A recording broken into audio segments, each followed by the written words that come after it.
Hello and welcome to Drunk on Tea. Today I'm taking a look at the Warhammer 40,000 Character Encyclopedia, the latest book from Games Workshop after the Ultimate Guide. The reason a lot of people will pick up this book is because of this, the Lieutenant Titus mini that comes with it, and I'll be having a look at this in a bit, but first I'm going to take a look at the book itself and see if it's worth it.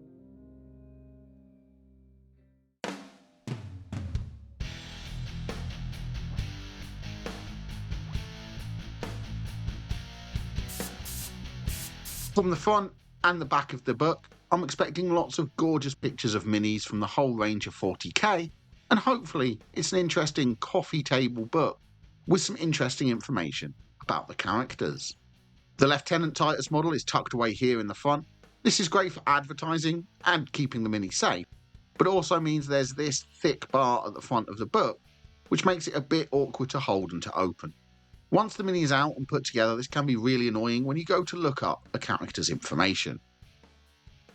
There's a nice table of contents breaking the characters featured down into Imperium, Chaos and Xenos. This should make it nice and easy to find a particular character if you're looking for some information about someone. The introduction is basic, but gives a brief overview about the world of 40k, although anyone who's been in the hobby for 5 minutes will have read a better introductory text. It is a nice basic introduction for anyone getting into the 40k universe for the first time. There's then this brief timeline so people can get up to speed. A quick passage explains each key part in the 40k timeline, from the Rise of the Old Ones and the War in Heaven, to the Great Crusade, Age of Strife, and onto the Horus Heresy, the Tyrannic Wars, and up to the era Indomitus. The rulebook and most supplemental material has much more information about all of these events, but it is a good quick overview of the 40k timeline for people just getting into the setting. It could be interesting and help get them up to speed, while also possibly piquing someone's interest into these events to later go on and research them further. Then it's on to the book proper. The Imperium section starts with a breakdown of the different factions, like Space Marines, Astra Militarum and so on. It's basic, but gives just enough information so someone can understand what part of the Imperium a character is from. The Chaos and Xenos factions also start with a similar breakdown, although the Chaos one only mentions Chaos Space Marines and Chaos Demons, rather than breaking down the 4 Chaos Gods, which may be more useful to new players. The main content of the book are these character profiles. They all follow the same format. Pretty picture with some information about the war gear and the model, breakdown of their name, rank, army or chapter, and war gear, a brief description of the character and their place in 40k. Also, most have some artwork and an additional bit of descriptive text. Characters that have been featured in books or video games have a section called Other Media, where they list where else you can find them, which is good if you want to know what book someone appears in. There's also an Other Miniatures part where someone has an older sculpt or Forge World alternatives, like for the Primarchs. There's also occasionally model variant sections when a mini comes with an alternative build option. These explain the alternative options, as well as showing off the alternative look. Some characters, mostly the Primarchs, also include a war gear section, breaking down their notable war gear they take into battle. And also they feature a timeline giving the basic dates of any key events, helping you understand where a character was at certain important moments of the Imperium. Finally, there is also occasionally an up-close section. This focuses on particular details on a character's model, with some explanation and some more pictures of the mini, showing off the heavy metal paint job of the mini in detail. And that's most of the book, 180 pages or so, showing off beautiful pictures of minis and giving some basic information about the characters. A lot of people will know a lot of the information in this book. There isn't really anything new or any changes to the lore, but it is useful if you want to look up information on a certain character, or if you mostly focus on one chapter or army, then it's an easy way to understand the background of characters from different armies or races. If you have a book lying around in your collection and you read something that mentions someone who you don't really know, this book will be useful to quickly look them up and learn a bit more information about them. Because of the pictures of the minis in here, it's also great for painting reference. If you pick up a model and you're looking for inspiration on how to paint it, the pictures here will give you some idea about how the GW studio has painted theirs, and could help give you something to aim for. But after the character profiles, there are a couple of extra pages that could be useful to some people, and one of them could also help out a lot of people and finally solve a few online arguments. There is a glossary of terms. This covers most of the more common terminology in 40k. Most people who have been in the hobby for a while will know all of these, but once again, it's great for newcomers, but we will all come up against a term we don't know sooner or later, and there are quite a few Eldari terms explained here, which if you're like me and don't know the space elf lore in depth, it could be good to check some of these terms out. Finally, there is a pronunciation guide. Every character from the book has a phonetic breakdown of how to say their name, so it turns out Robert Gurleyman is actually called Rabute Gilliman. The pronunciation guide is useful, so you can finally be certain that when you say a name it's correct. It even features a phonetic key for all the vowels and consonant sounds, so you can create your own characters or work out how to pronounce anything else from the 40k universe. But I know a lot of people won't even bother reading the book. It's just an easy way to get their hands on the Titus miniature, so let's have a look and I'll show you how to build this model. If you're enjoying the video, please press like. If you want more videos, press the subscribe button and ring the notification bell. And if you'd like to support the channel, please become a member by pressing the join button down below or joining me over on Patreon. This is the sprue he comes on. It's blue plastic with all the parts numbered, and he has the helmeted or bare head options.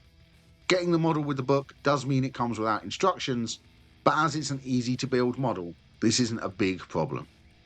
The parts can be twisted off the sprue, as it's one of the new style of models, but I wouldn't trust doing this as it can cause extra strain on the plastic and damage your parts. So I'm cutting the parts off with a set of clippers, starting off with part number 1, the legs. Part number 2, the leg guard, I'm twisting it off the sprue to show how it can be done, but this leaves little bits of extra plastic which will need to be cleaned off. So this is a push fit model, so the parts can just be pushed together. The guard has this peg that fits into a hole on the legs. These can be a tight fit and sometimes need a lot of pressure to fit together like this part does, so be careful as you don't want to apply too much pressure and damage the plastic. As you can see, after the two parts are together there is a gap on the leg. You can try to keep pushing, but that will likely just end up damaging the parts. This gap happens a lot. Sometimes it's because of air can get stuck in the bottom of that hole, stopping the pin from going all the way in. So for this leg, I'm going to trim off a couple of millimeters from the peg. This should allow the parts to fit together without that gap.